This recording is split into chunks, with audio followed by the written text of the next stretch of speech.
Hey, what's going on, everyone? Long time, no video. Sorry for the delay. Been super swamped. Every day, sessions, one after another, which is super cool, getting to meet and talk and chat with people from all over the world. Um, I might start toning it down a little bit, though, because you guys are out of control. I'm alright, I'm just kidding. But, yeah, I would say there's a couple of things that I've been that are constant with pretty much every session that I have, or at least most of the sessions, and that is getting how to get over a very difficult toxic addiction, right? Same story, same thing. I've made numerous videos on this already. Um, the thing is that knowing what to do, having all the information is step one. And for many people, that's enough. Just knowing, just realizing. It can wake up a ton of people. A huge share of people out there just need to understand and realize what's going on in order for them to wake up and be like, oh, okay. Then there is a big share of people out there for whom knowing and learning and realizing and finally understanding what's going on has a huge impact on them, but it's still not enough, and work is required, right? Even for that first group that I was referring to, work is always required, but for that first group, the work is not really like such a big bad thing because they are tired, either tired of the pain, either um, sick of the pain, or uh, just it's just logic, right? It's some people it just clicks like, oh, well, why would I want to keep doing that if it's going to hurt my life and make things worse? They wake up, they get on with what they're supposed to do. The end. I get emails, you know, almost every day from people who are like, how they've turned things around, happy in new relationships, moving forward, using a lot of the things that they've learned for everything in life, not just breakups and difficulty, but work, relationships, and so on and so forth, right? Then there is a group of people who, and this is a big group, but it's almost the same, equal to that first and second group. There's a final group of people who are finding it extremely difficult, even though they know what to do. They've they have been exposed to all the correct teachings and everything clicks, it makes sense with them, they understand it. Like I said, describing it as they know what to do is not correct. They've seen the teachings, they've heard it, they may have read it, and it clicks, makes sense, and they've decided to engage, or to kind of like put a foot in that world of moving forward. Why is it that I'm saying that they don't know the teachings? They've just seen it and it clicks and connects. Because knowing something is a very different thing. Knowing something is when I can sit back and ask you about something and you can explain it, thoroughly. You understand it, you truly know it. And in order to know something, it takes studying, right? It takes what I was describing when I was talking about that first group. The studying, the work, it just happens naturally. It's sort of like with me and jiu-jitsu. I love jiu-jitsu, so the work is not a big problem. Yes, it's hard. I get injuries. I have to do things I don't enjoy doing, burpees, pull-ups, push-ups. a lot of training. The training is hard, uphill sprinting, but my love for jiu-jitsu is so huge and so, overshadowing that the work is just, for me, it's just a part of it. It's like it's a very small price to pay for how much I enjoy the sport, how much I enjoy expressing myself through the sport, how much I love the sport, right? So, like I said, there's a big group of people out there, a huge percentage of people who will only need to hear like the truth or be reminded of what the path is, and for them that's enough.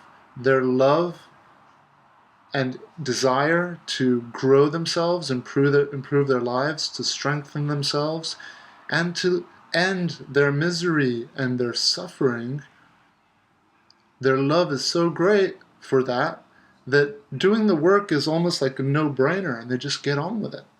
It's like worth it. But then there's a group of people that, the last group I was talking about, that think that this is all going to happen just easily, right? With no work, with zero effort. Okay? And that group is the group that continues to kind of chase its tail and has a short memory. Okay? There's a short memory, and that's what I want to talk about in this video, is that short memory. How you'll do something that hurts you and almost immediately forget, and then go back to it and continue, right? Having that short memory. And that short memory it's something that you're going to get hurt over and over and over and over and over and over and over and over until you finally, it clicks, and you start to transition and become that first group where you're like, I'm really sick of the pain, I'm tired of the pain, and I've been able to connect the dots and realize that these actions I'm doing are making my life worse, and these decisions and actions I'm doing are improving my life, and I am not afraid to have a great life. I'm not afraid to enjoy my life. I'm not afraid of my potential. I'm not afraid of happiness. And for a lot of people, believe it or not, deep inside, they're afraid of happiness. They're afraid of success. There's this, a bunch of quotes out there. A lot of wise people have identified that what we fear most in life isn't necessarily our limitations or what we can't achieve, or failure. What we fear most isn't necessarily is failing, but what we fear most for a lot of people is succeeding, our power, becoming who we know inside us we can be. Of course, for many people out there also there's this fear of failure, right? So it's super deep. It's not something that I can, we can put it all in a video. I mean, you can, but it's a long discussion, very complex, very deep. The human psychology is extremely simple, yet also incredibly complex at the same time. So, as I was saying, there's that big, huge group of people out there, and I get emails almost every day. I see comments every day. Thank you, this has changed my life. Thank you, just knowing this now has, put me on a new path. I get emails from people that I was coaching, years ago, thanking, on the teachings and just sending me updates on how things are going with their lives and how they're in new relationships and everything. So there is a huge group that all they need is just the information, and boom, that's enough, right? Because as I said, like with my love for jiu-jitsu, the work is okay. Like I enjoy the work. It's part of the whole thing, right? And then as I said, there's another group that doesn't want to work, right? It's either because of laziness or just not taking this seriously enough, or you just have a busy life and you don't want to come home and do more homework or do more work, right? That's the belief, at least. That's the thought process, which is absolutely not true, because this work is just a way of life. Yes, and adjusting your way of life is what's needed if you want to adjust the trajectory of your life. If you want your life to go in a new direction, it's going to require a new way of life, a new way of living. There has to be some adjustments. There has to be some actions, right? And I repeat this to a few of my clients. Actions, not words, right? Something to look for when you're dealing with a toxic person or a manipulative relationship, whether it's an ex or a current relationship you're in, or any relationship with people at the gym, at work, even in your family, right? Actions, not words. A lot of us, and I will come clean and be honest, like it affects men and women, but I have found it affects women much more, that women tend to be more loving, less fear-based. Again, I don't like generalizing because we're all unique, we're all different, but men and women are different. We're biologically different creatures. Mentally, we're different. Biologically, we're different. And guess what? That's awesome. There's nothing wrong with that. It's not bad. Okay, women shouldn't feel like they're less than men. Men shouldn't feel that they're less than women. We're just different. That's why when we unite with each other, it can be an incredibly powerful force. It's a force that brings into the world new life. It's a force that bonds. It's a force that connects. And the way it works is just beautiful, because yes, men are more fear-based. What does that mean? It means that we use our mind more, we think more, right? It's not bad or good. It's just that's our role. For thousands and thousands of years, our role has been to fight, to protect. Again, not all men, but in the majority. In general, men, we're physically stronger. Our job is to go out, to hunt, to climb shit, to bring back, to forage, to bring food back, to bring whatever we kill back. Our job is also to protect, because only 100 years ago, there were tribes, there were groups, there were gangs that would go around raping, pillaging, murdering, right? Kidnapping the women, just brutal lifestyle, hard lifestyle. We're amazing. We've come from a hard history. And the reason why our world now is like we've got all these rules and laws and regulations is to keep everyone in order, right? Because we all want to enjoy peace. We don't want to be, struggling and going through rape and murder and war and brutality and disease and all of this. Yeah, so there's more and more education, there's more laws, and so on and so forth. But the point is that we're different. Okay, men operate more on fear. What does that mean? It means that we think more. Fear is more the mind, right? It's more, who's that guy? What does he want? What's his intentions, right? It's that. It's fear. Fear-based thoughts. As I always say in all the videos that I post, fear is not a bad thing. Fear, like anything, if it's excessive, can of course be can hurt rather than help, right? But understand that fear has a purpose. Right? The mind has a purpose. You burn yourself once, then fear is there so that the second time you're about to put your hand in fire, it's going to make you think, right? It's going to make you think, wait, last time, so your thoughts are going on to the past. Thoughts of the past, right? Last time I did this, I got burned. So It's the same. Like, who is that guy coming up? What is his intention? What does he want, right? So things like jealousy, insecurity, all of these things that a lot of us, we villainize and we're like, this is bad, these are bad characteristics. No, not necessarily. They have reasons, they have purpose. Jealousy has a lot of good purpose to it. Insecurity has a lot of good purpose to it. It's fear. That's fear-based warnings. They're there to help us. When in a lot of my sessions with people who think there's something wrong with them when they're insecure or jealous, are surprised when I tell them that there's actually nothing wrong with that. That the chances are that you're in a relationship that's causing those feelings.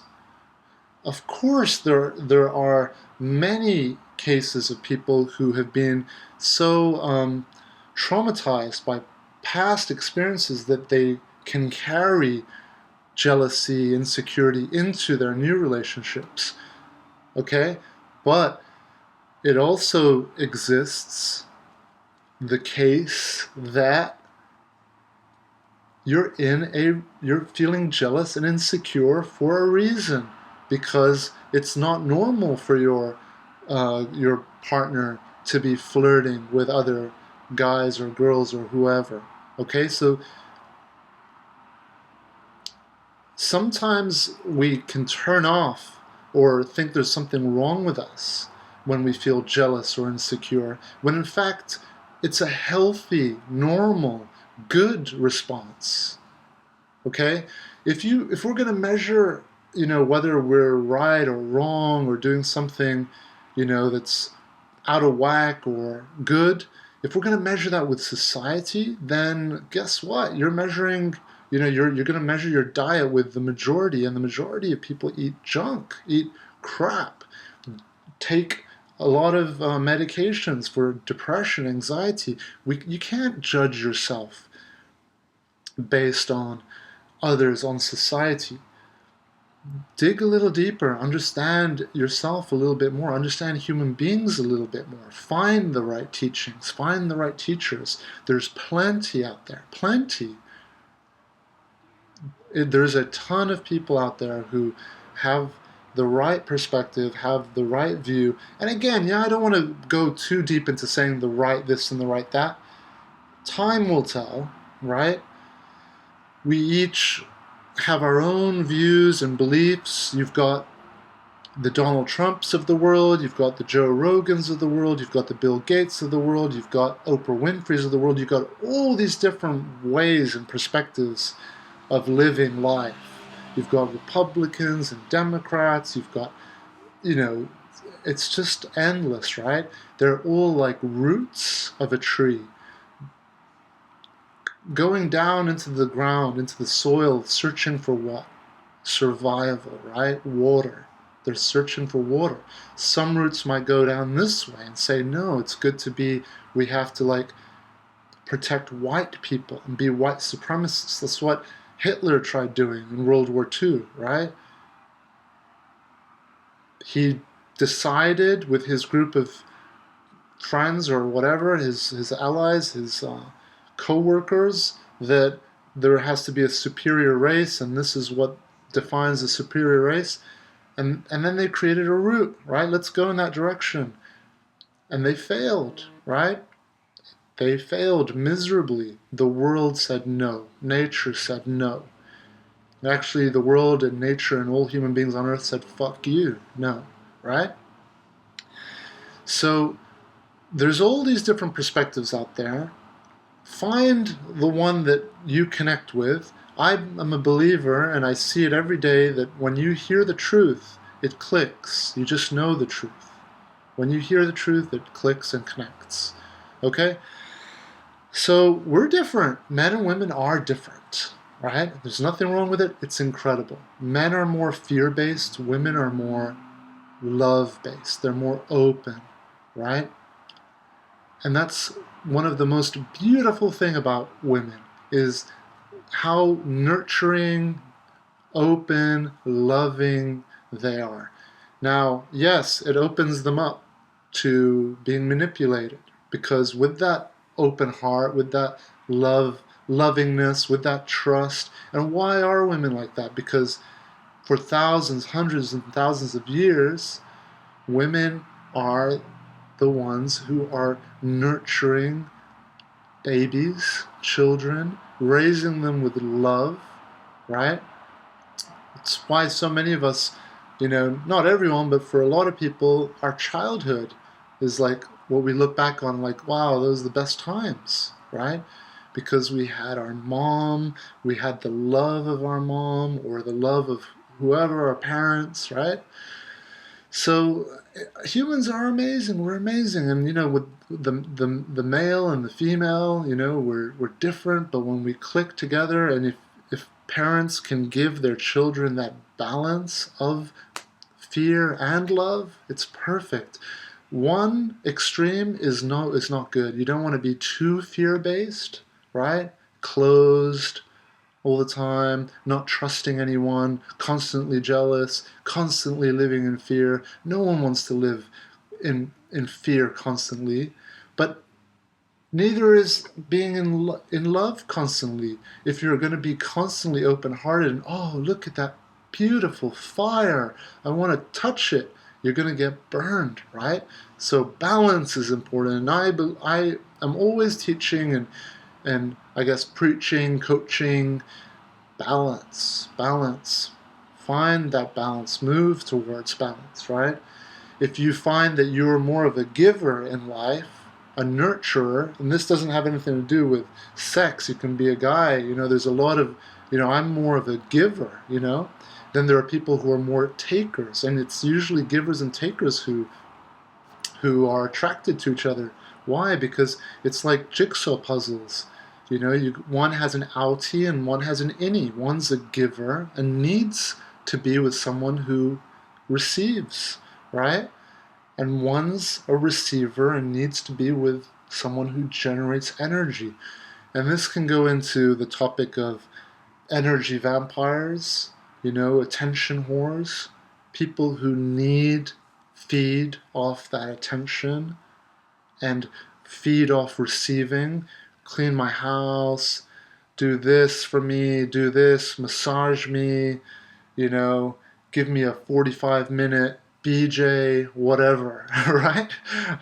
So there are going to be givers, people who like to do that, who like to nurture, and they feel their reward is when they're told good job or well done. They just need to you're going to find people like that are they're either going to be in their profession is going to reflect what they do.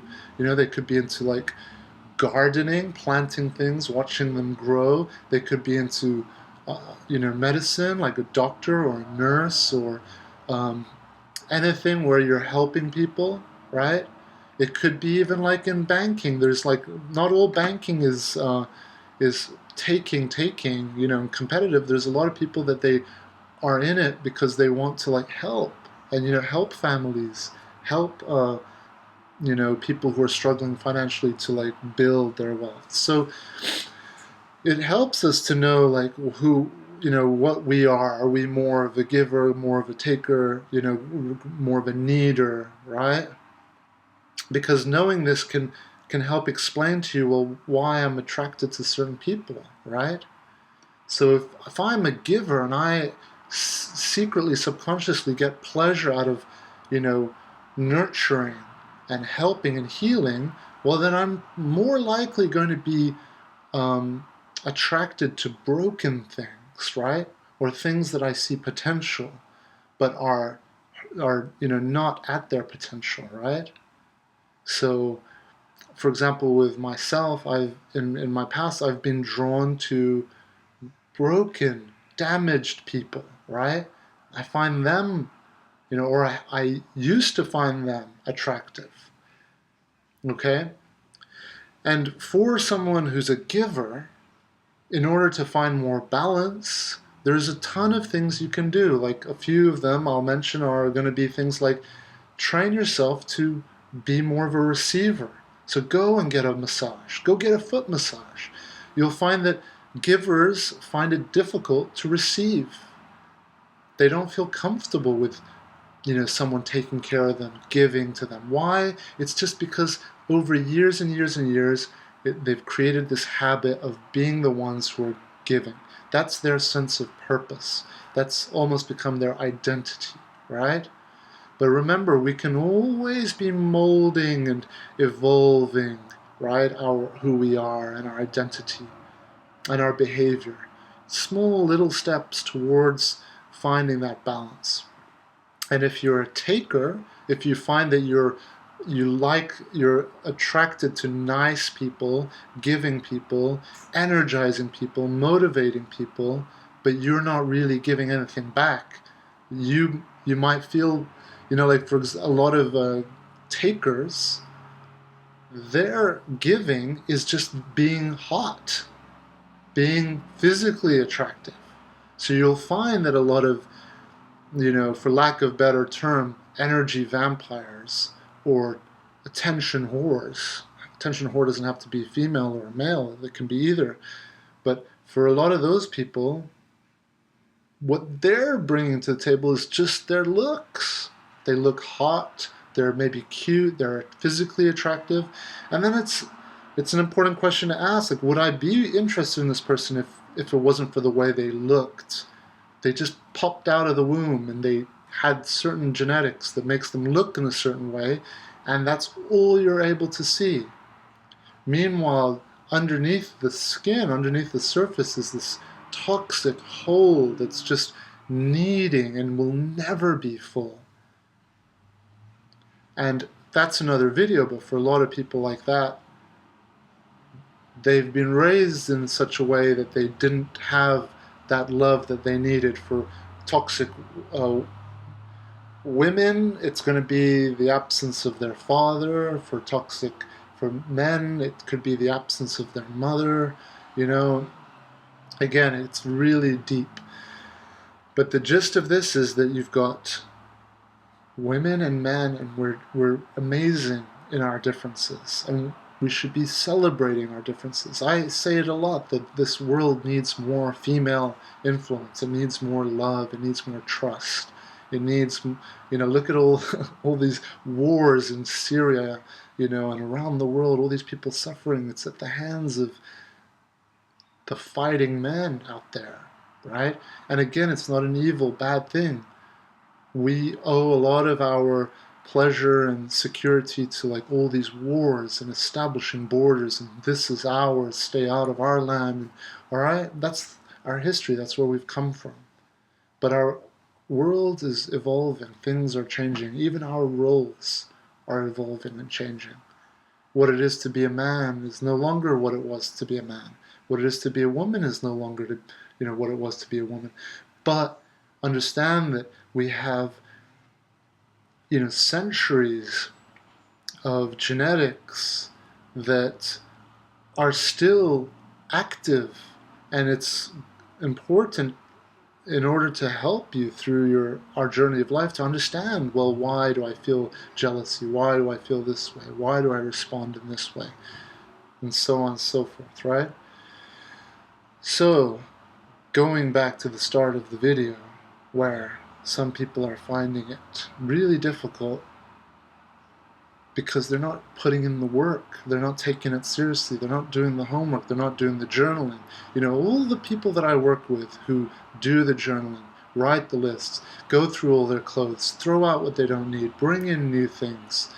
One of my clients very cleverly, brand new bed sheets, very clever. He was in a long relationship and just recently thought of the idea of to get rid of all his bed sheets, because that's what he was, it's like the bed sheets that he'd been sharing with his ex. So as part of his toolbox of letting go was throw away those old bed sheets, bring in some new ones. You're going to bring in new chapters, new memories, travel, try new restaurants, try new music, try new foods, watch new movies, avoid the things that pull you down.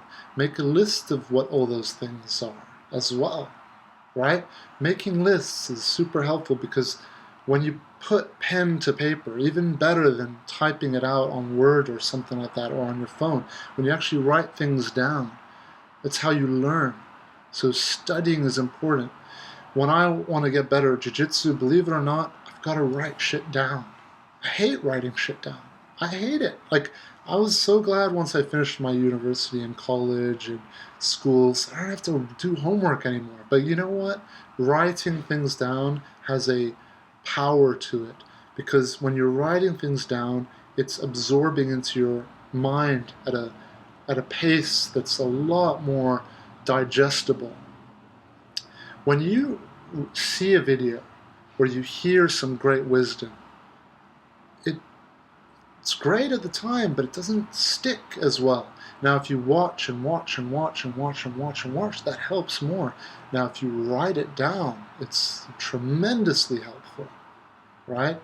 Writing things down, it's an indication to yourself that you're taking things up a notch, taking this more seriously, putting in the work, and of course you will see the results. Of course you will. Okay, but if you're sitting around hoping for a magic bullet or hoping for things to happen quickly, then and you're constantly struggling and unable to let go of these toxic addictions. Even though I have a client I'm working with, and she knows that she's in a terrible toxic relationship with one of the worst people that I have encountered in terms of manipulating, cheating, and treating her like shit. She knows all of that, but it's still difficult, right? It's difficult for all of us, right? Letting go of someone that you've opened yourself up with, you've opened your heart to, you've put your trust in, and they're treating you like shit, It's a deep conversation, but the gist of it is sometimes you just have to do what you know is right, and then do the work as well. Put the work in, put your life on a new, so you don't have to drastically alter your life trajectory. Just do it in increments, a little. And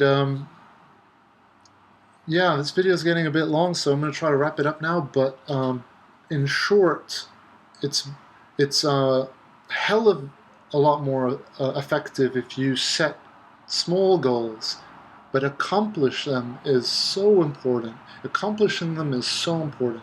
So set tiny goals. Say, let's say, for example, if no contact is too difficult, well, go to the next best thing. I'm not going to meet them face to face ever.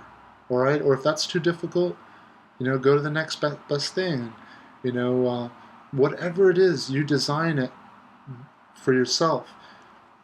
Rather than me saying that when I started getting back into my health, rather than saying I'm going to do 50 push-ups a day, I started with 10. Start with 5, but just get that 5 in. And then once that becomes easy and manageable, and it will, then you step it up and make your goals more challenging, right? But the work is important. Taking this seriously is important. All right?